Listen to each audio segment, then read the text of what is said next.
नमस्कार, आप देख रहे हैं ऑनलाइन न्यूज वाला। मैं हूं आपके साथ दीपक गुप्ता। मध्य प्रदेश के महासंग्राम के खास प्रोग्राम में चर्चा करना चाहेंगे कि पिछली बार राहुल गांधी को चुनाव से पहले उतारा गया था मध्य प्रदेश के रण में, जहां पर चुनावी शंखनाद राहुल गांधी ने किया था, लेकिन इस बार प्रियंका गांधी को उतारा गया। इसके पीछे की मुख्य वजह क्या है? दरअसल आपको वजह बताना चाहेंगे, लेकिन उससे पहले अगर आप चैनल पर नए सब्सक्राइब नहीं किए तो चैनल को जरूर सब्सक्राइब कर दीजिए। आप सभी को बता दें कि नर्मदा पूजन के जरिए प्रियंका गांधी ने चुनावी शंखनाद का ऐलान कर दिया और कांग्रेस पार्टी ने भारतीय जनता पार्टी पर कई गंभीर आरोप लगाते हुए इस बात का खुलासा किया कि इस बार तो मध्य प्रदेश के रण में बीजेपी का सुपड़ा साफ करके कांग्रेस की सरकार बनने वाली है और सिंधिया जैसे जो नेता बिक जाते हैं, ऐसे नेताओं पर इस बार कांग्रेस पार्टी भरोसा नहीं करेगी। बड़े हुए कहीं ना कहीं चुने हुए चुनिंदा प्रत्याशी को टिकट दिया जाएगा जो भरोसे के हों। अब यहां पर बात आती है प्रियंका गांधी को लेकर। दरअसल अभी हाल ही में कुछ मीडिया रिपोर्ट सामने आई थी। साल की शुरुआत में कहा गया था कि करीब जो वोटर्स का एक बड़ा आंकड़ा है वो बढ़ता नजर आया। लाखों की संख्या में इसमें वोट देने वालों की संख्या है वो बढ़ती नजर आई।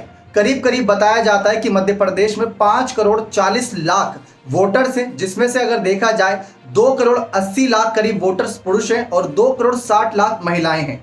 अब देखा जाए 2014 या फिर 2009 जैसे बड़े लोकसभा चुनावों की ओर गौर करके या फिर उससे पहले विधानसभा चुनावों की ओर गौर करके अगर मान लेते हैं कि 80% वोट परसेंटेज पुरुषों का रहता है तो 79 यानी 79 या 78 यानी 78% करीब करीब महिलाओं की भी भागीदारी वोट परसेंटेज में रहती है, जो कि एक बताया जाता है कि कितने प्रतिशत पुरुष और कितने प्रतिशत महिलाएं सामने आती हैं। तो ये बड़ा आंकड़ा बताया जाता है। यानी कि अगर मान लेते हैं कि 100% वोट परसेंटेज रहा जिसमें 1 करोड़ लोगों ने वोट डाला, उस 1 करोड़ लोगों की वोट के जरिए अगर हम यहां पता लगाएं तो करीब उसमें बताया जाता है कि यहां पर 51 लाख करीब यहां पर या 52 लाख पुरुष रहे और बाकी 48 से करीब 49 लाख महिलाएं रही। यानी वोट परसेंटेज में 1-2% का फर्क महिलाएं डालती है सिर्फ। तो महिलाओं की संख्या भी तेजी से बढ़ती जा रही है वोट देने के मामले में, और ऐसे में प्रियंका गांधी को शायद यही वजह से यहां पर पहले उतारा गया। और महिला के तौर पर प्रियंका गांधी उत्तर प्रदेश में एक नारा दी थी, लड़की हूं लड़ सकती हूं। बहुत चर्चाओं में आया था नारा, लेकिन उत्तर प्रदेश की जनता ने उसको स्वीकार नहीं किया था।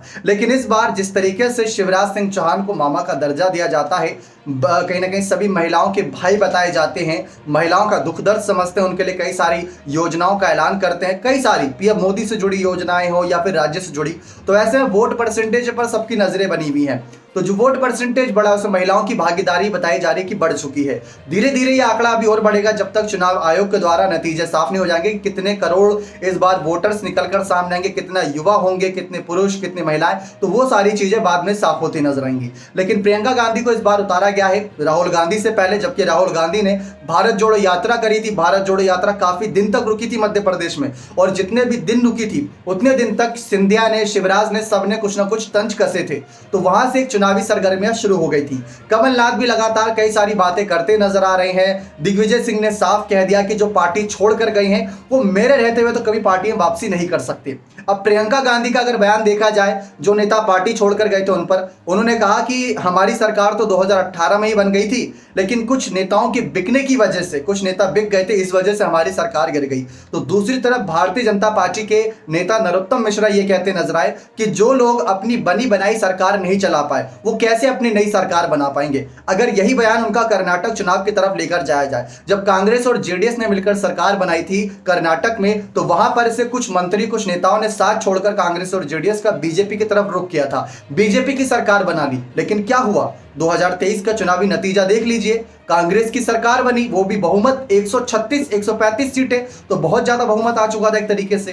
तो वही बात मध्य प्रदेश में आती है। इसी वजह से कई नेता ये सोच रहे हैं कि पाला बदल लें। लेकिन दूसरी तरफ दिग्विजय सिंह का ऐसा बयान कि मेरे रहते हुए तो पार्टी में आपको एंट्री नहीं मिलेगी, और दिग्विजय सिंह को आप भूले मत, 2 बारी के मुख्यमंत्री रह चुके, दोनों बार इनका सरकार का कामकाज पूरा हुआ था, तो इनको कम नहीं आंका जा सकता। कमलनाथ की रही बात, जिस तरीके से प्रियंका गांधी ने कमलनाथ को तरजीह दी, मंच पर एक साथ नजर आए, तो हो सकता है कि कमलनाथ इस बार वहां के मुख्यमंत्री चेहरे के तौर पर उभरकर सामने आए। पिछली बार तो कमलनाथ प्रदेश अध्यक्ष पद पर थे, ज्योतिरादित्य सिंधिया को लेकर भी खूब चर्चा थी, लेकिन तब सिंधिया को नहीं बनाया गया था मुख्यमंत्री और कमलनाथ को मुख्यमंत्री पद दिया गया था उनके एक्सपीरियंस और उनके नेतृत्व को ध्यान में रखते हुए। क्योंकि अगर आप गौर करें तो 114 विधायक चुनकर आए थे कांग्रेस के, उसमें से सिर्फ 22 ही विधायकों ने समर्थन किया सिंधिया का। सिर्फ 22 इसलिए कह रहे हैं क्योंकि बाकी विधायक तो कम से कम बने रहे यहां पर कमलनाथ के साथ। अगर यहां पर भी राजस्थान की तरह ही खेल होता, राजस्थान में क्या हुआ था, 73 विधायक चुने गए थे बीजेपी के, पायलट के पास 19 विधायक थे, तो वो टोटल भी अगर आंकड़ा मिला दिया जाए तो शायद कांग्रेस की सरकार नहीं गिर पाती। लेकिन सिंधिया इसमें कामयाब रहे क्योंकि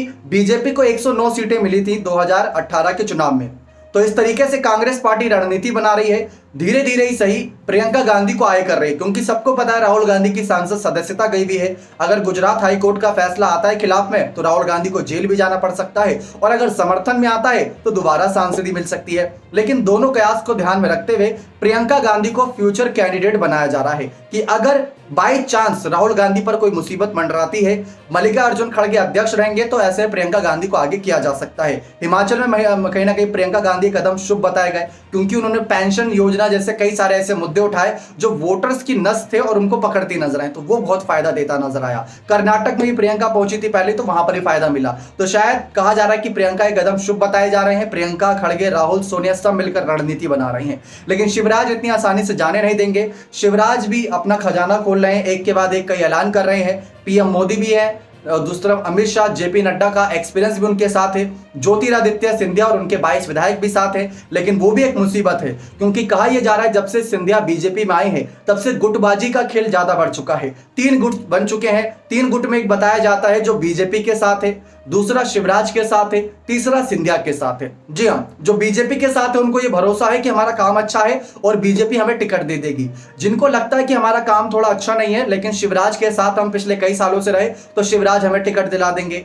अब सिंधिया के साथ जो नेता है वो तो कांग्रेस छोड़कर आए थे, तो उनको ये विश्वास है कि सिंधिया के भरोसे हम आए थे तो शायद हमारा टिकट तो सिंधिया फिक्स करा दें। तो 3 गुट यहां पर ही बटे हुए हैं। लेकिन दूसरी तरफ कांग्रेस में दिग्विजय और कमलनाथ एक साथ मिलकर सिंधिया शिवराज की सरकार को घेरते नजर आ रही हैं। जी हां, सवाल कई सारे हैं, लेकिन प्रियंका गांधी की सियासी एंट्री ने काफी हलचल बढ़ा दी है। अब पीएम मोदी और अमित शाह का भी इंतजार रहेगा कि जब वो आते हैं मध्य प्रदेश के चुनावी महासंग्राम में तो क्या कुछ ऐलान करते हैं कांग्रेस पार्टी के खिलाफ, किस तरीके से खुलासे करते हैं, क्योंकि उनके सामने चुनौती होगी कि कर्नाटक के चुनाव के नतीजों की तरह मध्य प्रदेश में भी चुनावी नतीजे ना आ जाए। लेकिन अगर 3 से 4 पहलू देखा जाए तो कांग्रेस की जीत तय हो सकती है। राहुल गांधी का ऐलान कि 150 सीट जीतेंगे, राहुल गांधी ने 150 सीट का वायदा कर्नाटक में भी किया। कर्नाटक में कांग्रेस की सरकार गिराई गई, बीजेपी की सरकार बनाई गई, ठीक वैसे मध्य प्रदेश में भी ऐसे हुआ। दूसरी तरफ अगर तीसरा पहलू देखा जाए, तीसरा पहलू यह है वोटर्स का। जिस तरीके से भारत जोड़ो यात्रा का असर कर्नाटक में भी दिखा, मध्य प्रदेश में भी भारत जोड़ो यात्रा का असर देखने को मिल सकता है, क्योंकि राहुल गांधी ने काफी वक्त बिताया था मध्य प्रदेश में जब भारत जोड़ो यात्रा लेकर निकले थे। तो ऐसे में आपकी क्या राय है, क्या भारतीय जनता पार्टी दमदार वापसी करेगी? जो 18 सालों की सरकार है क्या उसमें 5 साल और जोड़ पाएगी, या फिर इस 18 साल की सरकार पर ब्रेक लगेगा? आप अपनी राय कमेंट सेक्शन में जोड़ दीजिएगा। बहुत बहुत धन्यवाद, बने रहे चैनल के साथ। और एक और आपसे क्वेश्चन ये रहेगा कि जिस तरीके से सिंधिया का कद पार्टी में बढ़ रहा है बीजेपी में, क्या सिंधिया को भारतीय जनता पार्टी सीएम चेहरा बना पाएगी या नहीं? अपनी राय कमेंट सेक्शन में जोड़ दीजिएगा। बहुत बहुत धन्यवाद।